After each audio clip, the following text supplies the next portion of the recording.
People coming to the Brazil camp, we are going to do in the first session. We have 3 sessions, and the first session, gi and no gi, will be focused on takedowns and throws. Okay? And I would like to make this video for you to share some principles, some basic concepts that they're applicable to any type of throws.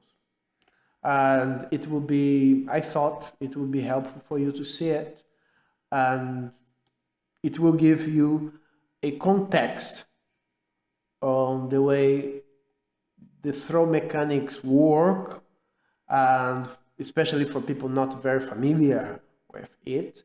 And this information will give you a theoretical foundation on what we're going to be working on there during the days. The training, the throw and takedowns training, it will be hands-on training, so it will be very practical. I will explain the objectives. We will be practicing the mechanics of the throws and takedowns, and then we are going to be practicing most of the time. We'll be practicing with specific objectives and clarifying any question any person can have. Let's watch this, where I'm showing the Seoi Nage. Throws. The throws, we have 4 types of throws. We have throws that you throw the person using your hands. You can use your hips. You can use your feet. Or you can sacrifice yourself. You can throw yourself to the ground and take the person with you. This is the first principle. You have different stages when you're throwing. Okay, you have the stage where you unbalance, you prepare the throw, unbalancing the person, then you connect your body, and then you execute the throw, which is actually 2. I have it here. Let's just 2 stages. This is one stage when you're in balance, and then you have another one that when is the connection and throw. I personally, I see it as 3 stages: unbalancing, connecting, and then the execution. Anyways, as you wish. Things to be taken into consideration when throwing that it sometimes doesn't. Sometimes we try to apply throws, and it happened to everyone trying to apply the throw, like in this case, actually live sparring or competition is in case of the Seoi Nage, is that's what happens. You try to throw the person and you end up in a rear naked choke. It happens. It didn't necessarily happen to me, but it happened to other friends of mine, and I saw it happening, that the throw doesn't work, the person is strong, and then there is a hand across the neck, and this is not nice, because basically the beginning of the fight you try to execute a Seoi Nage and you end up tapping 5-10 seconds later. Not nice. What happened there? Why does it happen? It's the first stage of the throw. When we connect, this is a nice frame. The person is in balance. The body is in balance. Let me see if I can gonna get this for you. The person's in balance. Okay, has their own balance. The person is strong. As long you can see, look, up straight. The body is up straight here. Of course, he's looking down because we're moving our head, but the neck has a good structure as well, good position. The legs are slightly separated, normally at the width of the hips, more or less. And in this case, both our legs are parallel, but you could have one leg forward, like the right leg forward if you're right-handed, or the left leg forward if you are left-handed. Something to be taken into consideration here is that when you're doing striking, it will be the stance will be different. It will be the opposite, because if I'm right-handed, my left leg will be forward, because then my stronger punch will come from the right hand. Okay, so as far as we're concerned here, right leg forward, right hand. We have someone up straight, good posture.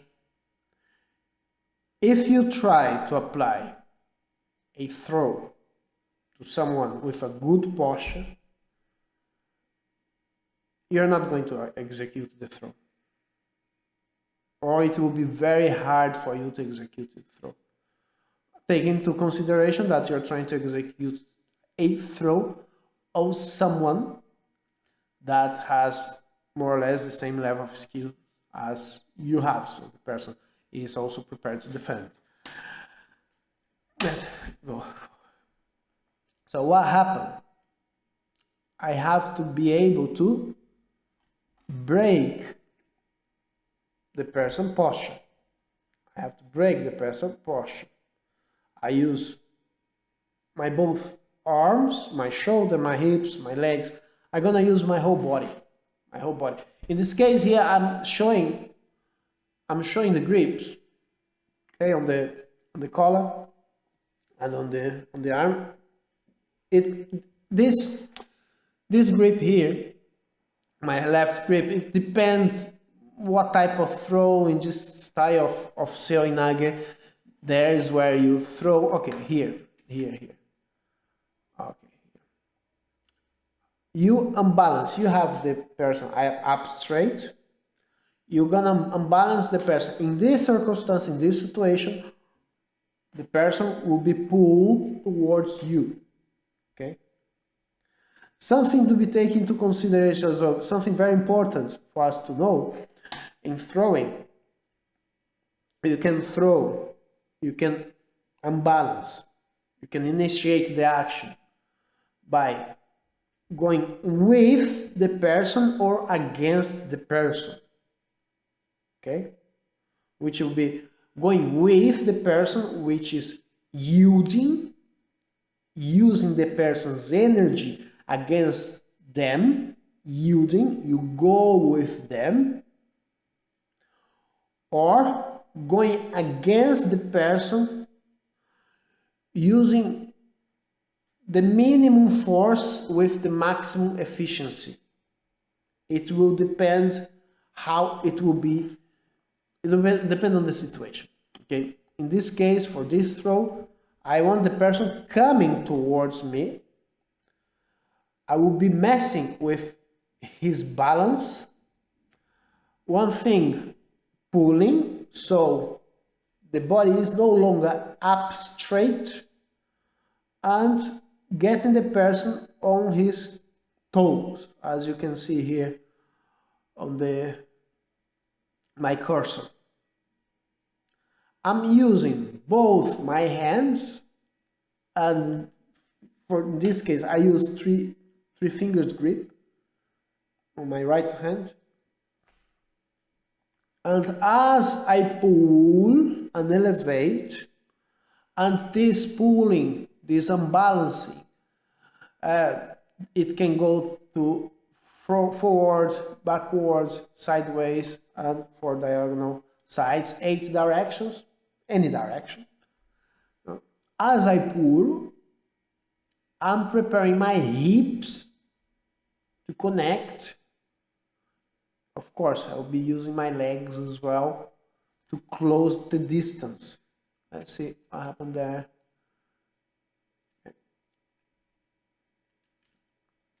My center of gravity is here.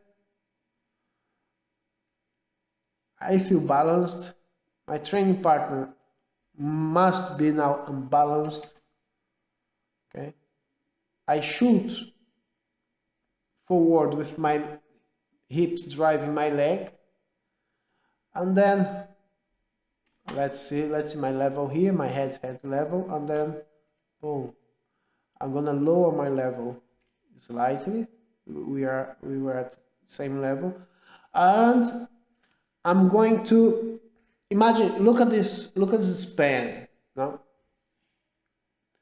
you have the center of gravity, the person here, the person is balanced, so the center of gravity is here, and there is a point that I will exert force, which is, let's say, under the hip, under the midline of the body, that if I pull the top, this is a hand throw, I pull the top and I block the part below, I can create energy, create movement with less energy, you see, and make the person rotate. That's what happened. If I pull the top and I'm here, my lever, this is my lever is here, I would need lots of energy to elevate all this part, you see, to move all this part below. Okay, this lever here, I have it. But then if I get to a point where I have less weight to carry, I have less weight to carry here, which is under the midline, it will be easier to me to make the person get unbalanced. So it will be here. So that's what we do. Let's watch the video. Boom. Okay, this is the connection. My hips, you see, connect under my friend's hips. I'm controlling the arm and the collar. The way I'm controlling the arm reduces the possibility of the arm coming to my neck. And then I will, oh, let's see if I can go back and find the frame for you. And then as I elevate, yeah, and I rotate my body and throw. Okay. That's the way to work. These are the principles. I have to first unbalance the person, connect, get the lever in the proper place. That will be, I will use the maximum, my force with the minimum amount of force, with the maximum efficiency.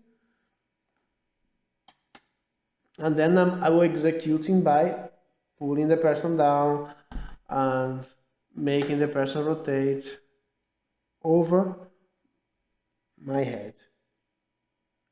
And in this case, I'm just making a point that you can follow through with another technique. Things for us to take into consideration is always, okay, always make sure that you unbalance, you break the person's balance when execute the throw, or you seize the moment, you seize the opportunity when you can catch the person when their balance is not optimal. See, when you're both moving, because here we are static, not as a demonstration, but when we're both moving, there are moments in the movement, there is like a dance in between two people, that there is a moment to be seized, there is a window of opportunity where the person is off balance. Okay, and with geese on Sunday at the camp on Sunday we'll be working mostly with foot sweeps, and the foot sweep as well. When we step forward, there's a moment when you elevate your foot, and when you're about to step, let's say that you step, you're walking forward. So when you step forward, there's a moment that you almost touch the floor. So this is one moment to be seized. Is when the balance is one of the moments where the balance is the weakest. So of course you're using your whole body to help you to get the person in the position. You're working with the person's energy or against the person's energy, and you are using your body to connect in a way that you can better leverage the other person's weight using the minimum amount of force with the maximum efficiency. Okay, I hope you have enjoyed. Cheers.